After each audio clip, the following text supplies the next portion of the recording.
तुम लोगों की खोज में तुम्हारी बहुत सी व्यक्तिगत अवधारणाएं, आशाएं और भविष्य होते हैं।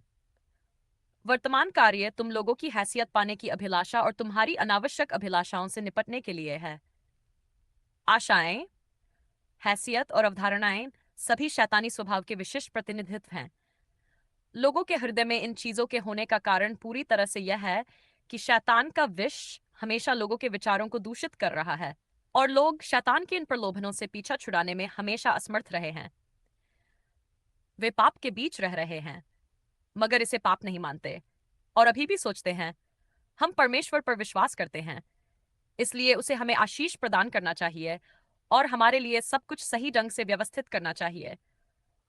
हम परमेश्वर पर विश्वास करते हैं, इसलिए हमें दूसरों से श्रेष्ठतर होना चाहिए और हमारे पास दूसरों की तुलना में बेहतर हैसियत और बेहतर भविष्य होना चाहिए।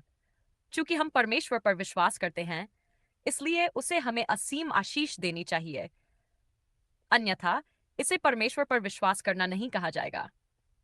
बहुत सालों से जिन विचारों पर लोगों ने अपने अस्तित्व के लिए भरोसा रखा था, वे उनके हृदय को इस स्थिति तक दूषित कर रहे हैं कि वे विश्वासघाती, डरपोक और नीच हो गए हैं। उनमें न केवल इच्छा शक्ति और संकल्प का अभाव है, बल्कि वे लालची, अभिमानी और स्वेच्छाचारी भी बन गए हैं।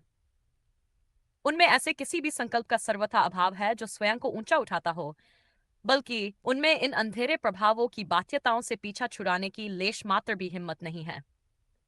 लोगों के विचार और जीवन इतने सड़े हुए हैं कि परमेश्वर पर विश्वास करने के बारे में उनके दृष्टिकोण अभी भी बेहद विभत्स हैं। यहां तक कि जब लोग परमेश्वर में विश्वास के बारे में अपना दृष्टिकोण बताते हैं, तो इसे सुनना मात्र ही असहनीय होता है। सभी लोग कायर, अक्षम, नीच और दुर्बल हैं। उन्हें अंधेरे की शक्तियों के प्रति क्रोध नहीं आता, उनके अंदर प्रकाश और सत्य के लिए प्रेम पैदा नहीं होता, बल्कि वे उन्हें बाहर निकालने का पूरा प्रयास करते हैं। क्या तुम लोगों के वर्तमान विचार और दृष्टिकोण ठीक ऐसे ही नहीं हैं? चूंकि मैं परमेश्वर पर विश्वास करता हूं, इसलिए मुझ पर आशीषों की वर्षा होनी चाहिए और यह सुनिश्चित किया जाना चाहिए कि मेरी हैसियत कभी न गिरे या अविश्वासियों की तुलना में अधिक बनी रहनी चाहिए।